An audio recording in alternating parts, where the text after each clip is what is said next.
Escritora, poetisa, religiosa, una mujer extraordinariamente culta. Nos referimos a Sor Juana Inés de la Cruz, aquí, en Sacro y Profano. Sor Juana Inés de la Cruz, una de las mujeres más talentosas en la historia de México. Nació en San Miguel, Nepantla, Estado de México, y aunque su fecha de nacimiento es imprecisa, se estima el 12 de noviembre de 1648. Su nombre de pila fue Juana de Asbaje y Ramírez. Fue hija de Pedro de Asbaje e Isabel Ramírez, niña de inteligencia superior. A los 3 años ya sabía leer.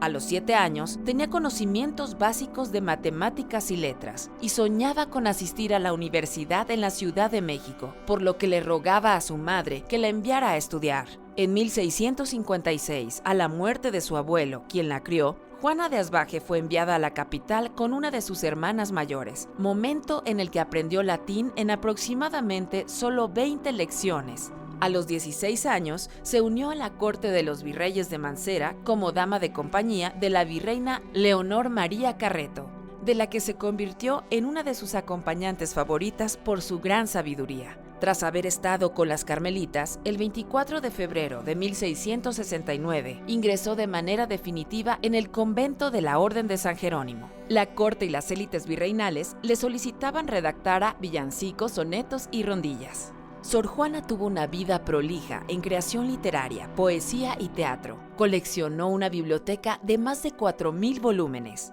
Tuvo una vida intelectual intensa y no exenta de polémicas.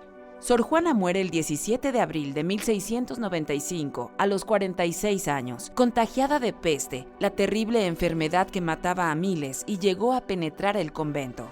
El legado de Juana Inés de la Cruz es inmenso y sus restos reposan en el actual claustro de Sor Juana. Bienvenidos a Sacro y Profano. Hoy le invito a que nos acerquemos a la vida de Sor Juana Inés de la Cruz, sin duda la mujer del siglo XVII.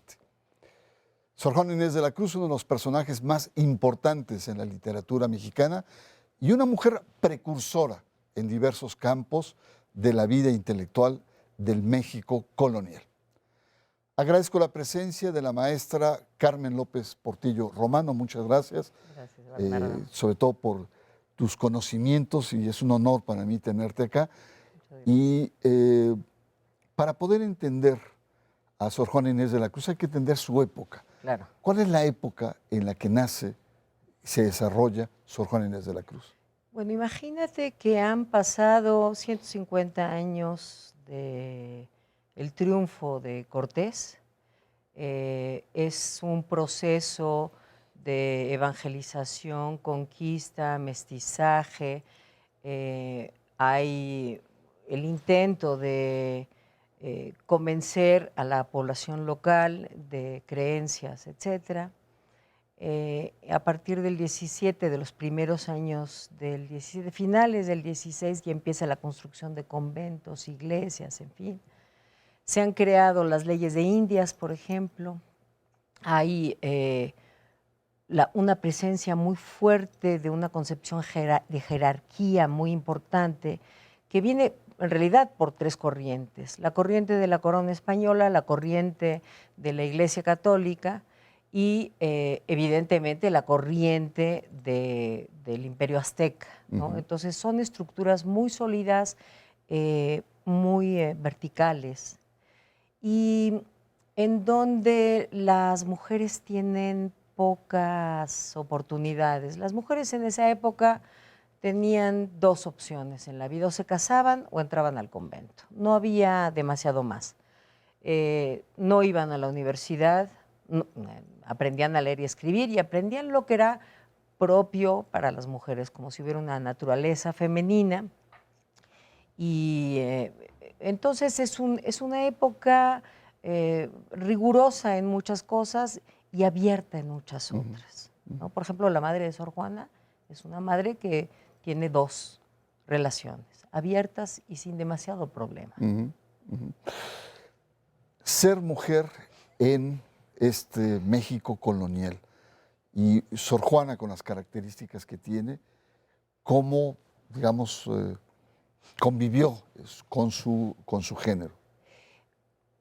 A ver, si uno lee, por suerte, ella escribió algo de su biografía en la respuesta a Sor Filotea, no voy a platicar del contexto de esa respuesta. Ella ahí cuenta, por ejemplo, que desde los 3 años ella va siguiendo a la hermana mayor porque quiere que la amiga, la maestra, le enseñe a leer y escribir. O, por ejemplo, deja de comer queso porque hacía ruda a la gente, hacía tonta a la gente, o es lo que se decía en esa época. O decidía cortarse el pelo si no aprendía suficientemente rápido lo que ella esperaba.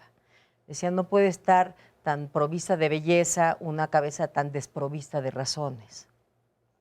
Entonces, imagínate, ella le pide a la madre que por favor la envíe a la universidad. Ella sabe que hay una universidad, quiere entrar a la universidad, y la madre le dice, no hay forma, ese es para los varones, y ella le dice, me he visto de hombre.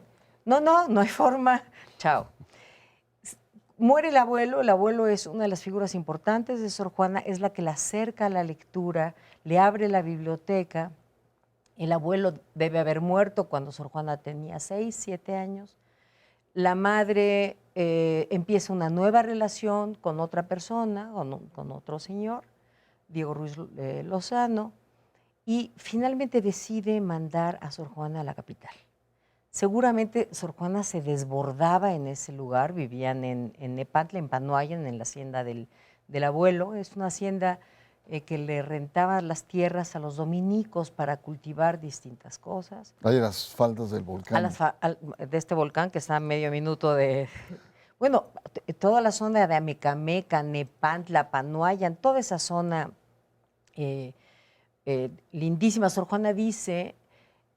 nací ahí donde los rayos no miran, los rayos del sol no miran viscos, sino de hito en hito, ¿no? Hace una descripción, por ejemplo, del paisaje que es fenomenal. Sí. Y es una niña inquieta, es una niña... Y muy hermosa también. Hay una foto que me impresionó cuando tiene 15, una pintura, sí, una pintura.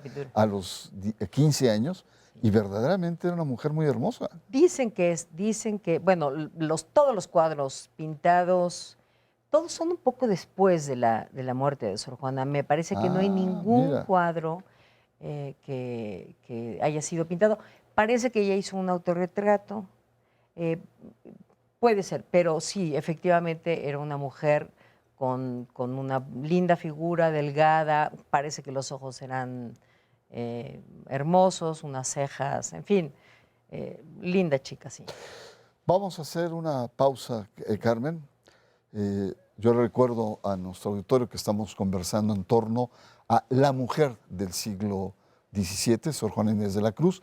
Tenemos un primer acercamiento, una atmósfera colonial a 150 años de la conquista o la caída de Tenochtitlan, y en un mundo de cambios, pero un mundo de varones, donde el rol de la mujer evidentemente era muy subordinado.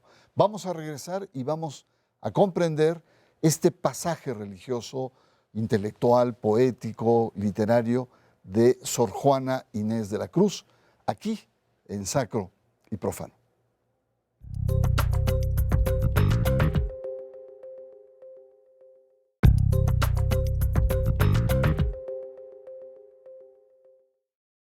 Regresamos, Sor Juana Inés de la Cruz, aquí en Sacro y Profano. En el primer bloque vimos, bueno, un poco la atmósfera de los inicios del siglo XVII, un mundo fundamentalmente masculino. Y ahora vamos a conversar en torno a Sor Juana, pero no solamente en un mundo masculino secular, o de la vida social, sino religioso. Claro. A ver, Sor Juana llega a la Ciudad de México, corre la voz de que hay una niña especialmente dotada, la invitan a la corte a platicar, la virreina Leonor Carreto, le cae una chamaca de 12, 13 años, le cae muy bien y le dice, quédate a vivir con nosotros acá, y la llaman la predilecta, digamos, de la virreina, ¿no? La más querida amiga de la virreina. Ella se queda ahí viviendo, pero hay que pensar en Sor Juana, que es una niña si bien se sabe quién es el padre, es una niña de la iglesia, es una niña que no tiene dote, que tiene una enorme inteligencia, pero que no tiene dote, es una niña que de pronto es cuestionada. Alguien, o a lo mejor el mismo virrey, decide pues mostrar la inteligencia de esta niña y le organiza como una sesión de preguntas y respuestas con los 40 doctores más notables. Válgame. Imagínate ¡Qué tú. presión! No, no. Y parece que ella se desempeña muy bien, tanto que el virrey, en alguna carta, muchos años después, recuerda ese evento y dice, y Sor Juana se desempeñó como un galeón frente a pura chalupita. Entonces, bueno, vive Sor Juana en la corte, podemos intuir que se enamora de alguien, sufre el desamor, sufre seguramente algún tipo de burla, porque hay un pequeño poemita muy corto en donde dice algo así, bueno, si bien soy de padre no honrado, y dice, tu madre eligió mejor que la mía porque te da a escoger el que te plazca. Entonces, se ve que tuvo algún tipo de encuentro desafortunado en la corte. Y como te decía, en esa época había dos opciones. O te casabas o ibas al convento. Y Sor Juana no tenía vocación para el matrimonio, así ella lo dice. Y luego en algún momento, ya en el convento, dice, sí, soy mujer, que no haya nadie que lo verifique. Entonces, es O un sea, momento no se difícil. veía en el rol convencional No. de ser mamá, de atender la familia, de este rol. Ahora, elige las Carmelitas Descalzas, Claro. que es una congregación, la hemos visto acá, dura, sobre Sí. todo en términos de vida, de pobreza, de trabajo. Claro. Y parece ser que no le cae muy bien después de venir en la realeza y tal. No, bueno. Enferma, es más, Claro. ¿no? Es que imagínate, Sor Juana dice, yo quiero vivir sola, pero no es opción, así lo confiesa. Dice, hubo gente docta que me hizo ver que lo más decente para la salvación de mi alma era entrar al convento. Entonces, no sé, no estoy muy segura que ella haya elegido los carmelitas. Yo creo que fue su confesor. Se va a las carmelitas pensando que va a tener un poquito más de libertad. ¿Y cuál? No.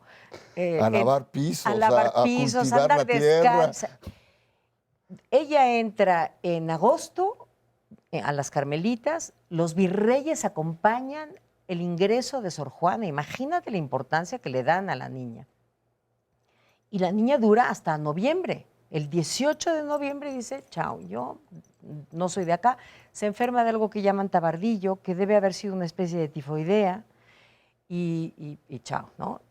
No se sabe qué pasa con ella de noviembre a febrero del año siguiente, de 1668, no se sabe. Y se va con las Y se va con las Jerónimas. Jerónimas, que eran, digamos, más aristocráticas, Sí. permitían servidumbre, tenían un cuarto especial. Así es. Cuenta, pues, ya más propio, digamos, con las costumbres que había adquirido. Claro, ella finalmente es una niña criolla. No tiene recursos como para pagárselo, pero sí tiene quien cubra la dote.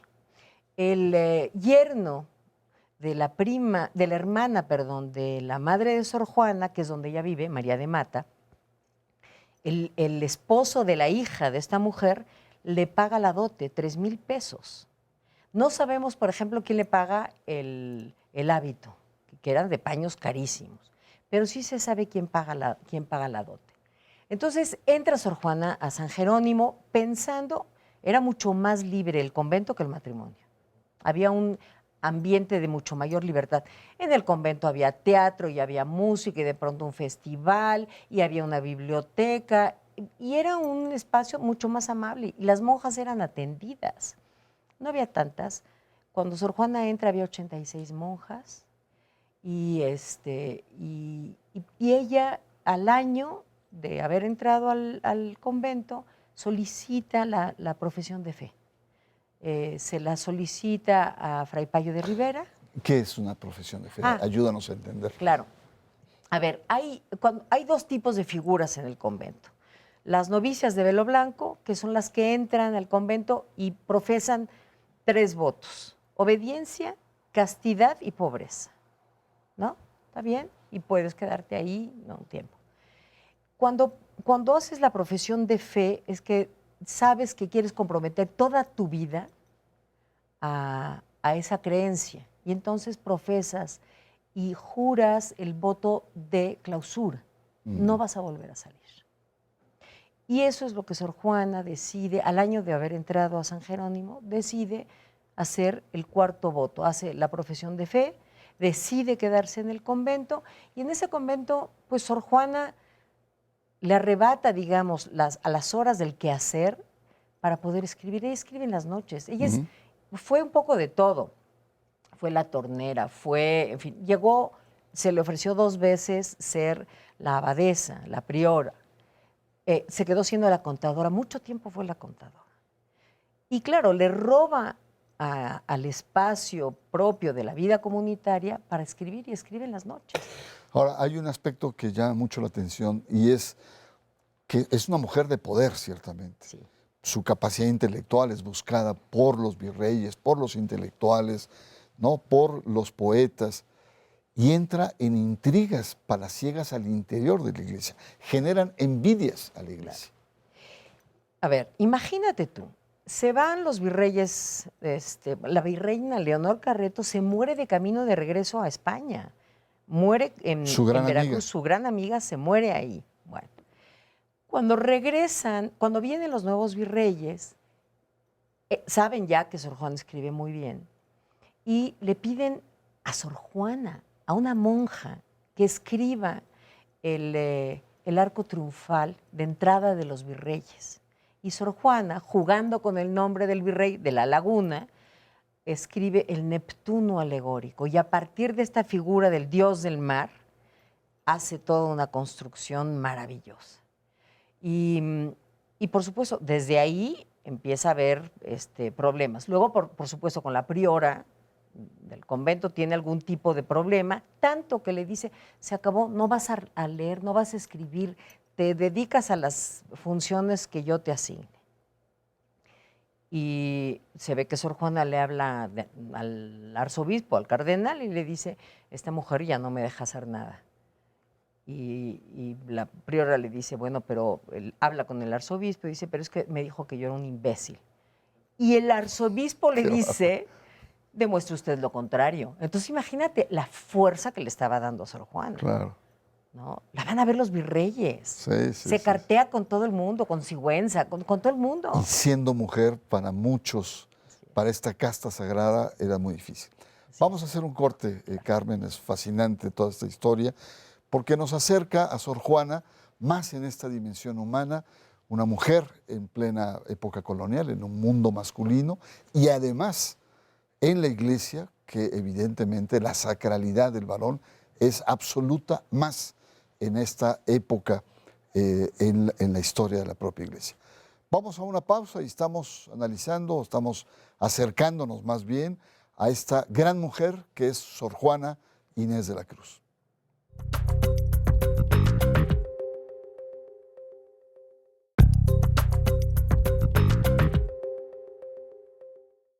La mujer del siglo XVII, Sor Juana Inés de la Cruz, es el tema de esta noche en Sacro y Profano. Y bueno, pues podemos pasar horas y horas conversando sobre su vida. La pretensión nuestra es una introducción a una persona realmente extraordinaria, fuera de serie.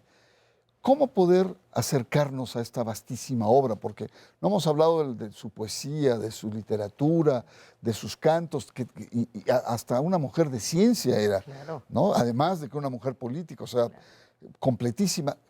¿Qué nos recomendarías para poder acercarnos a ella? A ver, hay muchos escritos sobre Sor Juana. Yo recomendaría 2 autores. Uno, Amado Nervo, la recupera en el siglo XIX-XX. Amado Nervo escribe en 1910 una biografía de Sor Juana que, a decir de Amado Nervo, y me parece que coincido con él, dice que es lo mejor que él escribe. Porque claro, recupera desde la voz de Sor Juana, recupera la vida de Sor Juana. Entonces, leer la biografía de Sor Juana de Amado Nervo es... ¿Cómo se llama el libro? Sor Juana Inés Sor Juana Inés de la Cruz, Amado Nervo. Sí. Okay. Por supuesto, Las trampas de la fe de Octavio Paz. Ajá. Claro, lo que pasa es que este es un libro un poquito más complejo, que la ubica en el contexto del periodo virreinal, piensa el México de esa época, contextualiza toda la parte social, religiosa, la persecución de la iglesia en contra de Sor Juana, en fin, es un libro interesantísimo que se llama Las trampas de la fe, muy recomendable, pero a lo mejor no sería la primera lectura. Y de Sor Juana, un poquito para entender su vida y lo que a ella le pasa, la respuesta a Sor Filotea de la Cruz.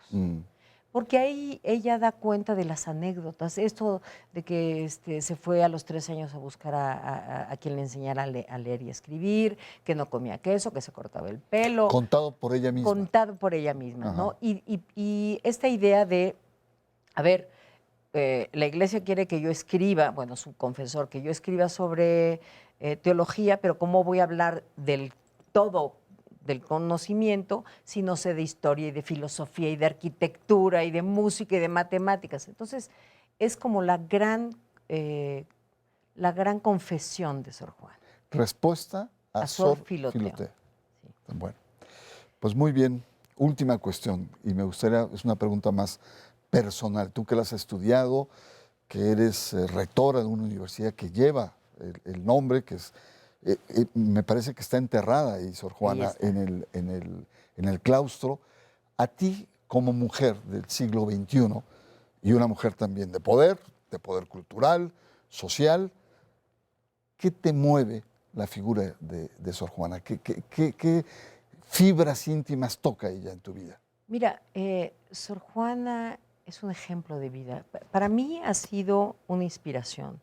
Es una mujer que hace de la libertad el eje de su vida y que hace de la coherencia el eje de su vida.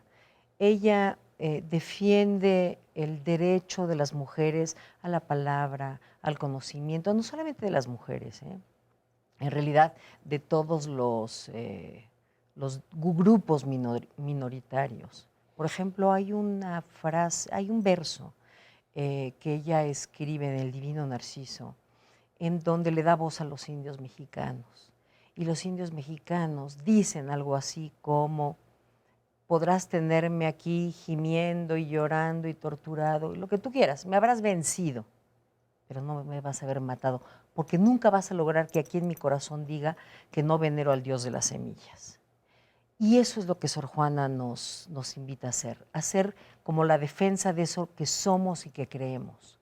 Defender nuestra libertad, defender el derecho a la palabra, defender a las mujeres, ¿no? En una sociedad en donde todavía hay muchas inconsistencias y desigualdades. Pues es muy un bien. ejemplo de vida. Pues muchas gracias. Yo creo que aquí tuvimos también un programa de otro gran precursor, de Fray Bartolomé de las Casas, Hombre. precursor de los derechos humanos. Hombre. Yo diría también Sor Juana Inés de la Cruz. Así es.